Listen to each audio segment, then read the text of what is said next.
SLBC సొరంగంలో జరిగిన ప్రమాదం ఒక్కసారిగా అందరూ ఉలిక్కిపడేట్టు చేసింది. 20 ఏళ్ల కిందట మొదలైన ఈ సొరంగం తవ్వకం లక్ష్యమేంటి? ఆలస్యం ఎందుకైంది? ఎంత విరామం తర్వాత మళ్లీ సొరంగం పనులు మొదలయ్యాయి? ఇప్పుడు ప్రమాదం ఎందుకు, ఎలా జరిగింది? ఇది నివారించడానికి వీలైన ప్రమాదమేనా? సహాయక చర్యలు ఏ దశలో ఉన్నాయి? ఎవరెవరు ఈ సహాయక చర్యల్లో దిగారు? ఎప్పటికి మళ్లీ మామూలు పరిస్థితులు ఏర్పడతాయి? ఈ ప్రమాదం నేర్పిన పాఠాలేంటి? 99 టీవీ అందిస్తున్న సమగ్ర కథనం చూడండి. నాగార్జునసాగర్ ఎడమ కాలువ నుంచి నల్గొండ జిల్లాకు తగినన్ని నీళ్లు అందకపోవడంతో శ్రీశైలం నుంచి తీసుకురావాలన్న ఆలోచన మొదలైంది. దీనిమీద పెద్ద ఎత్తున చర్చ జరిగింది. టి. అంజయ్య ముఖ్యమంత్రిగా ఉన్న కాలంలో శ్రీశైలం నీటిని రప్పించే విషయంలో ఒక టెక్నికల్ కమిటీ ఏర్పడింది. 3 లక్షల ఎకరాలకు నీరందించేలా శ్రీశైలం ఎడమగట్టు సొరంగం సుమారు 45 కిలోమీటర్ల మేర తవ్వాల్సి ఉంటుందని, సొరంగం వ్యాసం 9 మీటర్లు ఉండాలని ఆ కమిటీ సూచించింది. కొండ ప్రాంతం గుండా నీటిని తరలించడానికి కొండకు 300 నుంచి 500 మీటర్ల దిగువన సొరంగం తవ్వాల్సి ఉందని కూడా టెక్నికల్ కమిటీ చెప్పింది. 1979లో ప్రభుత్వం దీన్ని ఆమోదించింది. నల్గొండ జిల్లా అక్కంపల్లి దగ్గర హెడ్ రెగ్యులేటర్ నిర్మించడానికి ముఖ్యమంత్రి అంజయ్య శంకుస్థాపన చేశారు. అయితే సొరంగ మార్గం శ్రీశైలం టైగర్ రిజర్వ్ ఫారెస్టు గుండా రావాల్సి ఉండడంతో కొనసాగింపు మీద అనుమానాలు మొదలయ్యాయి. దీనికి కనీసం 20 ఏళ్లు పడుతుందని అంచనా వేశారు. 1983లో ఎన్టీఆర్ అధికారంలోకి వచ్చాక నల్గొండ వాసులు ఉద్యమాలు ఉధృతమయ్యాయి. సొరంగం తవ్విపెట్టు, నల్గొండకు బువ్వపెట్టు అంటూ ఊరూరా గోడమీద నినాదాలు వెలిశాయి. త్రాగునీరు కోసం లిఫ్టు ద్వారా అయినా నీరు అందించాలని ప్రభుత్వం భావించింది. సొరంగమైనా లిఫ్ట్ అయినా అంకంపల్లి దగ్గర జరగాలి కాబట్టి 1983 మే నెలలో ఎన్టీఆర్ కాలువకు శంకుస్థాపన చేశారు. ఆయన హయాంలో 1989 దాకా కొన్ని పనులు జరిగినా ఆ తర్వాత కాంగ్రెస్ హయాంలో 1994 దాకా అంతంత మాత్రమే అయ్యాయి. నల్గొండ ప్రజల్లో అసహనం పెరుగుతూ వచ్చింది. దుశ్చర్ల సత్యనారాయణ వంటి ఉద్యమకారులు వీధుల్లోకి వచ్చారు. ఫ్లోరైడ్ బాధితులు కూడా ప్రభుత్వం మీద ఒత్తిడి పెంచారు.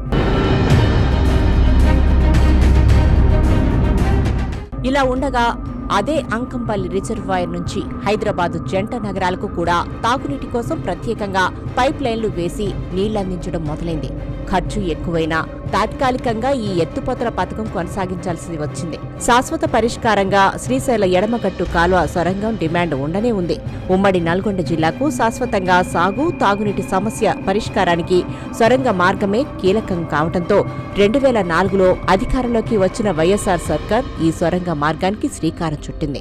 2005 ఆగస్టు 11న పరిపాలన అనుమతులు, 2006లో శంకుస్థాపన, 2007లో పనులు ప్రారంభం జరిగాయి. 43.93 కిలోమీటర్ల ప్రధాన సొరంగం తవ్వాల్సి ఉండగా నేటికి 34.71 కిలోమీటర్లు పూర్తయింది. మిగతా 9.56 కిలోమీటర్ల సొరంగం పూర్తి చేయాల్సి ఉంది. దాదాపు 4 ఏళ్ల విరామం తర్వాత ప్రస్తుత రేవంత్ రెడ్డి ప్రభుత్వం మళ్లీ దీని మీద దృష్టి పెట్టింది. అందుకోసం శ్రీశైలం వైపు ఉన్న ఇన్లెట్ నుంచి 4 రోజుల కిందట పనులు మొదలయ్యాయి.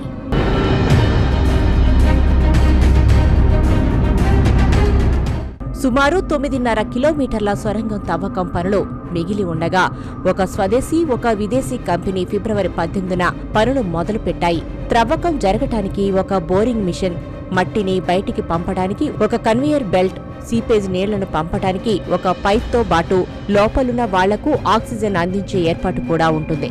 ఇంజనీర్ల పర్యవేక్షణ మధ్య సిబ్బంది ఈ సరంజామాతో పనిచేస్తూ జరిపే తవ్వకంతో రోజుకు ముందుకు వెళ్లేది 1.5 మీటర్ మాత్రమే.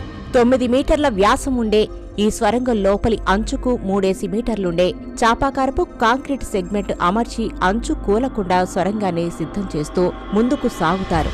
ఈ కాంక్రీట్ సెగ్మెంట్ ఒక్కొక్కటి 8 టన్నులుంటుంది. త్రవ్వకానికి ముందే అక్కడి పరిస్థితులు, కారుతున్న నీటి పరిమాణం లాంటివి అంచనా వేసిన తర్వాత ముందడుగు వేస్తారు.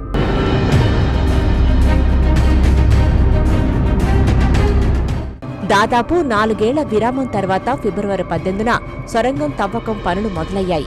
కానీ అంతకు ముందు జరగాల్సిన సర్వే జరగలేదన్నది ఇప్పుడు నిపుణులు చెబుతున్న మాట. తాజా పరిస్థితిని ఇంజనీర్లతో చర్చించి అంచనా వేసిన తర్వాతనే కాంట్రాక్టర్ పనులు మొదలుపెట్టాలి. కానీ అలా జరిగినట్టు లేదు. పైనుంచి కారుతున్న నీళ్లను, బురదను సరిగా అంచనా వేయకుండా ముందుకు వెళ్లటం వల్లనే ఇంజనీర్లు, సిబ్బంది అక్కడ ఇరుక్కుపోయారని ఇప్పుడు విశ్లేషిస్తున్నారు.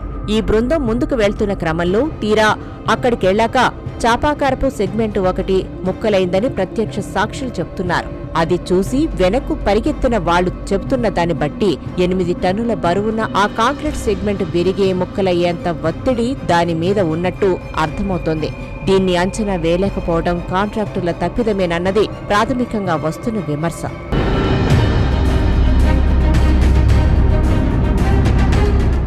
శనివారం ఉదయం 8:30 గంటల ప్రాంతంలో ప్రమాదం జరిగినట్టు గుర్తించినది మొదలు 3 రోజులుగా సహాయక చర్యలు సాగుతూనే ఉన్నా 8 మంది ఆచూకీ దొరకలేదు.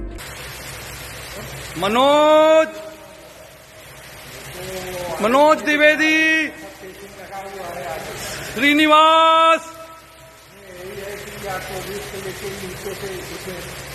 కేంద్ర, రాష్ట్ర ప్రభుత్వ సహాయక బృందాలు సర్వశక్తులు ఒడ్డుతున్నాయి. ఇండియన్ ఆర్మీతో పాటు ఇండియన్ నేవీ కూడా రంగంలోకి దిగాయి. ఇప్పటికే ఎన్డీఆర్ఎఫ్, ఎస్డీఆర్ఎఫ్ ఏజెన్సీలు ఉమ్మడిగా రెస్క్యూ ఆపరేషన్ నిర్వహిస్తున్నాయి. లోపల ఉన్న పరిస్థితిని అంచనా వేస్తున్న సహాయక బృందాల మాటలను బట్టి చిక్కుకుపోయిన వాళ్ల మీద ఆశలు సన్నగిలుతున్నాయని మంత్రి జూపల్లి ఆదివారం రాత్రి వ్యాఖ్యానించారు. చివరి 100 మీటర్ల వరకు నేను స్వయంగా వెళ్లి రావడం జరిగింది. అయితే ఇంకా ఈ యొక్క రెస్క్యూ టీమ్స్ అనేది చివరి ప్రయత్నం కూడా చేస్తూ ఉన్నారు, చివరి పోయే ప్రయత్నం కూడా చేస్తూ ఉన్నారు. ఇంకా కొంత మెటీరియల్ అవసరం తీసుకెళ్తా ఉన్నారు. అయితే జరిగిన సంఘటన బట్టి చూస్తే తీవ్రత ఎంత ఉందంటే 100 టన్నులు ఉన్నటువంటి టీబీటీ మిషన్ పార్ట్ సుమారుగా 150 మీటర్ల దాకా కొట్టుకొచ్చింది. ఆ మట్టి కూడా 150-200 మీటర్లు ఇక్కడ దాకా వచ్చింది. స్టార్టింగ్ పాయింట్లో ఇంకా ఎక్కువ హైప్ ఉంది. అంటే మొత్తం 9 మీటర్ల డయామీటర్ ఆ టన్నల్.